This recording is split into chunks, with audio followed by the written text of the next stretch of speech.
Friends, I am Yogendra Agarwal and you are watching your own YouTube channel commerce मंत्र bye Yogendra sir. Students, आज आपके साथ में discuss करने वाला हूं जो सिलेबस अकाउंटेंसी का चेंज हुआ है, जो रिडक्शन हुआ है, उसके बारे में हम बात करेंगे। स्टूडेंट्स, कौन कौन से टॉपिक में कितना पोर्शन डिलीट किया गया है, रिड्यूस किया गया है और उसका क्या इफेक्ट होगा, इसके बारे में मैं आपके साथ बात करने वाला हूं। स्टूडेंट्स, अगर आप इस चैनल पर नए हैं तो इस चैनल को सब्सक्राइब कीजिए और इस वीडियो को लाइक कीजिए। इस वीडियो को अंत तक देखिए ये जानने के लिए कि 11th और 12th अकाउंटेंसी के सिलेबस में होने वाले चेंज का हमारे स्टडी प्रोग्राम पर, स्टडी प्लान पर क्या फर्क पड़ेगा। स्टूडेंट्स, सबसे पहले बात करते हैं अकाउंटेंसी के क्लास 11th में क्या चेंजेस हुए हैं। स्टूडेंट्स, ये वीडियो को मैं ज़्यादा बड़ा नहीं करूंगा क्योंकि करंट सिलेबस आप पहले से जानते हैं। जो हमारा करंट सिलेबस था, उस करंट सिलेबस में जो डिलीट हुआ है पोर्शन, हम सीधे उसकी बात करते हैं। स्टूडेंट्स, हमारे financial accounting 1 unit 2 accounting process, आप लोग जानते हैं ये एक सबसे बड़ा पोर्शन है। ये 40 मार्क्स का हमारे एग्जाम में आता है। 40 मार्क्स इसके लिए रखे हुए हैं हमारे सिलेबस के हिसाब से। इसमें स्टूडेंट्स एक टॉपिक है बैंक रिकंसिलिएशन स्टेटमेंट। ये बैंक रिकंसिलिएशन स्टेटमेंट पूरी तरह से डिलीट नहीं किया गया है, पूरी तरह से समाप्त नहीं किया गया है। इसमें एक पोर्शन होता है बैंक रिकंसिलिएशन स्टेटमेंट में, केवल उसी को हटाया गया है। इसका मतलब बैंक रिकंसिलिएशन स्टेटमेंट हमें अभी भी पढ़ना है, लेकिन बैंक रिकंसिलिएशन स्टेटमेंट का जो पोर्शन है जिसको हम टाइटल देते हैं bank reconciliation statement with adjusted cash book, इस पोर्शन में क्या होता है स्टूडेंट्स, जब हम ये अपना बैंक रिकंसिलिएशन स्टेटमेंट बना लेते हैं, उसके बाद कुछ अगर एडजस्टमेंट होती हैं उसको डिटेल करते हुए ये बनाया जाता है। बाद में छोटा सा पोर्शन है, ये डिलीट हुआ है, यानी कि ऑलमोस्ट बैंक रिकंसिलिएशन स्टेटमेंट हमारे सिलेबस का हिस्सा है। इसके बाद accounting for bill of exchange की बात करते हैं।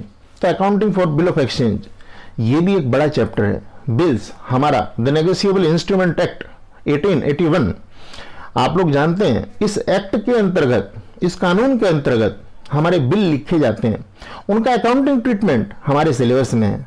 लेकिन ये चैप्टर भी पूरी तरह से हटाया नहीं गया है, बल्कि इस चैप्टर के 2 टॉपिक उनको हटा दिया गया है, और वो है retirement of bill and renewal of bill. अब ये रिटायरमेंट ऑफ बिल की अगर हम बात करें तो ये रिटायरमेंट ऑफ बिल क्या था, तो रिटायरमेंट ऑफ बिल का मतलब था कि अगर समय से पहले बिल का पेमेंट हो जाए। अब ये पोर्शन हटा दिया है। और रिन्यूअल ऑफ बिल, अगर ड्यू डेट पर एक व्यक्ति जो बिल पेमेंट करने वाला वो कहता है कि नया बिल लिख दो, मैं अभी पैसे नहीं दे पाऊंगा, मैं अभी पेमेंट नहीं कर पाऊंगा, तो एक नया बिल लिखने की एक प्रोसेस होता है रिन्यूअल ऑफ बिल के नाम से। ये भी हमारे इसमें से हटा दिया गया है। और जो पोर्शन पहले इसमें था ही नहीं, वो भी अभी जोड़ा नहीं गया। इसका मतलब कुछ भी हमारे सिलेबस में जोड़ा नहीं गया, ऐड नहीं किया है, हाँ हटाया गया है। जैसे अगर मैं एग्जांपल के तौर पे बात करूं, इसी चैप्टर की बात करूं, हमारा एकोमोडेशन बिल होते थे, उनका अकाउंटिंग ट्रीटमेंट पहले भी नहीं था हमारे सिलेबस में, वो अभी भी नहीं है। जो और चीज हटाई गई है, डिलीट की गई है, उसकी मैं बात कर रहा हूं। तो 2 टॉपिक हमारे इसमें है, retirement of bill and renewal of bill. दोनों का मतलब भी मैंने हल्का सा आपको बता दिया है जब आप पढ़ेंगे, क्योंकि बुक जो आपके पास में है वो बुक पहले से ही प्रिंटेड है, यानी कि चाहे वो एनसीईआरटी की बुक हो, चाहे, क्योंकि मैं आपको एक बात क्लियर कर दूं, जो ये सिलेबस है ये केवल 2021 के लिए चेंज हुआ है। आप इसे ये नहीं सोचिए कि परमानेंट अगले कई साल के लिए हो गया है। ये 2021 के लिए सिलेबस चेंज है। जो बुक्स हमारे पास में है वो पूरे टॉपिक कवर करते हुए हैं। तो आपको हल्का सा आइडिया अगर ये रहेगा कि उस टॉपिक में क्या था, तो आपको पढ़ने में और समझने में आसानी रहेगी। स्टूडेंट्स, हमारा जो नेक्स्ट चेंज है फाइनेंशियल अकाउंटिंग 2nd में, उसमें यूनिट 3 के नाम से financial statement of sole proprietorship. अब यहां पर ये कहते हैं कि यूनिट और टॉपिक जो डिलीट हुए वो है इनकम्प्लीट रिकॉर्ड से संबंधित। इनकम्प्लीट रिकॉर्ड को कवर करते हुए एक टॉपिक होता था, जैसे difference between accounts from incomplete records and statement of affairs, preparing of trading and profit and loss account and balance sheet. हमारे इनकम्प्लीट रिकॉर्ड जो होते थे, इनकम्प्लीट रिकॉर्ड से हम फाइनल अकाउंट बनाते थे. फाइनल अकाउंट मतलब trading account, profit and loss account and balance sheet. ये पोर्शन हमारा हटा दिया गया है, अब हमें ये नहीं पढ़ना पड़ेगा. इसके बाद दोस्तों कंप्यूटर के केस में भी दो बड़े टॉपिक हमारे डिलीट किए गए हैं और बाकी अभी भी एज इट इज ही हैं. आप जानते हैं ये 11th क्लास में 8 मार्क्स इसी के लिए रखे गए थे जो हमारा कंप्यूटर्स इन अकाउंटिंग है. लेकिन अब कंप्यूटर्स इन अकाउंटिंग में हमारे 2 टॉपिक हटा दिए गए हैं. मैं थोड़ा सा अगर पढ़ के बोलूं इसे तो introduction to operating software, introduction to operating software, utility software and application software, introduction to accounting information system, इसकी हम बात कर रहे हैं. तो ये हमारा डिलीट है. अगले एक और अगर मैं पॉइंट की बात करूं तो स्टेजेस इन ऑटोमेशन, ये पोर्शन हमारा डिलीट है. आप लोग इसमें पढ़ सकते हैं. वैसे अगर प्रैक्टिकली बात करूं तो मैं इसको कम वेटेज देकर के ही पढ़ लेते थे बच्चे. रीजन उसका क्योंकि कंप्यूटर में वैसे वो अलग से काफी एक्सपर्ट होते हैं आजकल, क्योंकि कंप्यूटर हमारी जिंदगी का हिस्सा है एज यू नो. हमारे प्रोजेक्ट में स्टूडेंट्स एक छोटा 11th क्लास के लेवल पर एक छोटा सा चेंज है केवल, और वो चेंज है 11th क्लास के लेवल पर कि प्रोजेक्ट के केस में हमें 5 लेक्चर कम किए गए. मतलब प्रोजेक्ट तो अभी भी ऐसे ही बनाना है, प्रोजेक्ट तो अभी भी ऐसे ही बनाना है, लेकिन 5 लेक्चर इस पे कम कर दिए गए हैं. यानी कि इसको जो जितनी डिटेल से प्रोजेक्ट बनाया जाता था वो उसमें कमी कर दी गई है, लेकिन प्रोजेक्ट अभी भी उस तरह से ही आपको जैसे पहले बनाया जाता था ऐसे बनाना है, वो फाइल बनानी है. उसके लिए उसी तरह से मार्क्स भी डिवोट किए गए हैं. तो इसके बाद अगर मैं बात करूं इनके प्रभाव की, क्या असर पड़ेगा, क्या इफेक्ट पड़ेगा हमारी स्टडी पर, तो आप लोग देख सकते हैं ये जो सिलेबस कम किया गया है ये बड़ी समझदारी से कम किया गया है. कोई भी टॉपिक को पूरी तरह से हटाया नहीं गया है, क्योंकि ये सभी टॉपिक हमारे आगे भी काम आने वाले टॉपिक हैं. अगर पूरी तरह से हटा दें किसी टॉपिक को तो ये हमें आने वाले समय में भी अगले लेवल्स पर भी दिक्कत करते. लेकिन बड़ी समझदारी से इस तरह से टॉपिक रिड्यूस किए गए हैं कि जैसे मान लो बिल ऑफ एक्सचेंज की बात करूं, जैसे मान लो बैंक रिकंसिलिएशन की बात करूं, तो उसका कुछ पोर्शन, छोटा पोर्शन हटा दिया गया. अगर मैं accounting of bill of exchange की बात करूं तो केवल रिटायरमेंट ऑफ बिल और रिन्यूअल ऑफ बिल हटा दिया गया है. लेकिन बाकी जितना कुछ था वो तो अभी भी हमारे सिलेबस में, वो तो हमें पढ़ना है. ओके, इसके बाद स्टूडेंट्स बात करते हैं 12th क्लास के लिए. तो 12th क्लास की जब हम बात करते हैं तो 12th क्लास में जैसा कि आप जानते हैं पार्ट ए का जो हमारा सिलेबस है, पार्ट ए के सिलेबस में हमें accounting for non profit organisations, partnership firms and companies, तो ये जो पोर्शन है हमारा, इसमें आप अगर देखेंगे तो कंपनी के लिए, पार्टनरशिप के लिए, पार्टनरशिप सबसे बड़े टॉपिक के रूप में 30 मार्क्स इसको डिवोट किए जाते थे, ये सबसे महत्वपूर्ण है.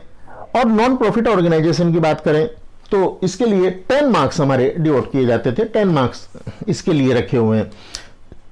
नॉन प्रॉफिट ऑर्गेनाइजेशन में कोई चेंज नहीं है, ये एज इट इज है.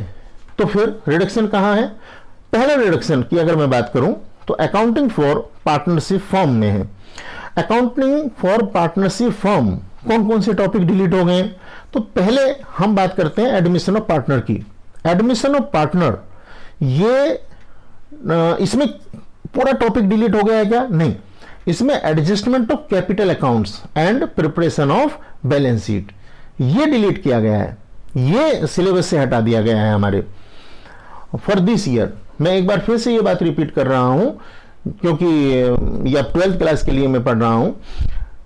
ये जो सिलेबस रिड्यूस हुआ है ये 2021 के लिए रिड्यूस हुआ है. ये आप ये नहीं सोचिए परमानेंट रिड्यूस हो गया है और नेक्स्ट ईयर्स में भी अब यही रहेगा रिडक्शन के साथ ही. नहीं, ये केवल टेम्पररी अभी 2021 के लिए रिड्यूस हुआ है. ओके, तो जब हम बात करते हैं retirement and death of partner, तो retirement and death of partner, इस केस में क्या चीज डिलीट हुई है? तो एडजस्टमेंट ऑफ कैपिटल अकाउंट, जो कैपिटल अकाउंट होता था पार्टनर का, उसमें कुछ एडजस्टमेंट होते थे, वो डिलीट कर दिए गए हैं। मतलब एक थोड़ा सा डिफिकल्ट पोर्शन होता था, ये डिलीट कर दिया गया है। Preparation of loan account of the retiring partner, जो एक लोन अकाउंट हमारा बनाना पड़ता था, जैसे अगर किसी पार्टनर से लोन लिया हुआ है तो हम पार्टनर का लोन अकाउंट बनाते थे, उसको भी डिलीट कर दिया गया है। ये तो एक छोटा सा ही टॉपिक है, इसमें ज्यादा दिक्कत नहीं थी। Preparation of diseased partners capital account and his executor account. Students, जब कोई पार्टनर, मान लीजिए किसी की डेथ हो गई, तो उसके डेथ के बाद उस पार्टनर का कैपिटल अकाउंट कैसे बनाते हैं और उसके एग्जीक्यूटर का अकाउंट कैसे बनाते हैं, मतलब जो उसका उत्तराधिकारी है, जो अब उसके हिस्से को हमारी फर्म से लेकर के जाएगा, उसके अकाउंट को हमें कैसे बनाना है, ये चीज भी अब डिलीट कर दी गई है। यानी कि हमें अब नहीं बनानी है, नहीं करनी है एग्जाम के पॉइंट ऑफ व्यू से। इसके बाद अकाउंटिंग फॉर कंपनीज, इस अकाउंटिंग फॉर कंपनीज में हमारे जो टॉपिक हुआ करते थे स्टूडेंट्स, वो सारे के सारे कंपनी डिलीट नहीं हुई है, उसमें से भी केवल एक पोर्शन ये डिलीट हुआ है, अकाउंटिंग फॉर डिवेंचर। और अकाउंटिंग फॉर डिवेंचर में भी हमारे इश्यू ऑफ डिवेंचर होते थे, रिडेम्पशन ऑफ डिवेंचर होते थे, तो इसमें केवल रिडेम्पशन ऑफ डिवेंचर और इसमें भी मेथड दो, लंपसम और ड्रॉ ऑफ लॉट, ये ही केवल डिलीट हुए हैं। इसका मतलब बाकी चीजें हमें पढ़नी है, तो we must be clear about what we have to study. इसके बाद दोस्तों, अगर आप देखें प्रोजेक्ट वर्क, तो प्रोजेक्ट में 3 प्रोजेक्ट हमारे बनाने पड़ते थे पहले, और 2 हेडिंग में बनते थे, comprehensive project and specific project. अभी हमारा केवल 1 प्रोजेक्ट हमें बनाना है, और वो स्पेसिफिक की कैटेगरी का प्रोजेक्ट हमें बनाना है, उसी पर हमें मेहनत करनी है। यानी कि हमारे जो 2 और प्रोजेक्ट बनाने होते थे हमें, वो अब हमें नहीं बनाने पड़ेंगे। तो प्रोजेक्ट फाइल का वजन भी आपको कम कर दिया गया है, केवल 1 प्रोजेक्ट बनाना पड़ेगा। और इस तरीके से आपका जो सिलेबस है पहले से आसान हो गया। अगर मैं इसके भी प्रभाव की बात करूं तो स्टूडेंट्स आप ध्यान से देखिए, इसमें भी हमारा कोई टॉपिक 0 to end डिलीट नहीं किया है। मतलब हमें इन चीजों की अगले लेवल्स पर, आप सीए करने चले जाएं, सीएस करने चले जाएं, किसी और प्रोफेशनल कोर्स को ज्वाइन कर लें, वहां जब इनकी जरूरत पड़ेगी तो आप बिल्कुल ऐसा नहीं है कि नए सिरे से पढ़ रहे होंगे, आप सभी चीजें यहां पढ़ेंगे और सभी चीजें वहां भी पढ़ेंगे। हाँ, कुछ जो डिफिकल्ट पोर्शन थे वो हटा दिए गए हैं, कुछ टॉपिक जैसे मैं 11th क्लास में अभी बता रहा था, वहां से इनकम्प्लीट रिकॉर्ड का ऑलमोस्ट ऑल टुगेदर हटा दिया गया है, लगभग सारा सही वहां से वो हटा दिया है पोर्शन। तो इस तरीके से ये सिलेबस को हमें समझना होगा। अगर हम ये समझना चाहें कि सिलेबस में बस ये टॉपिक हैं और इनको याद कर लें, तो इससे काम नहीं चलेगा दोस्तों। आप इनके इफेक्ट भी सोचिए, जैसे मैंने बताए हैं। वीडियो ज़्यादा लंबा हो जाएगा अगर मैं और इसकी डिटेल करूंगा। अभी आपको मेरा मकसद था केवल ये बताना कि इसके मोटे तौर पर क्या प्रभाव होंगे, एक आउटलाइन देना मेरा मकसद था। अगर आप इस चैनल पर नए हैं तो स्टूडेंट्स इस चैनल को सब्सक्राइब करिए।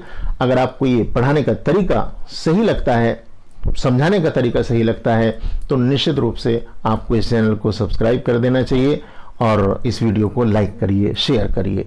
Thank you very much.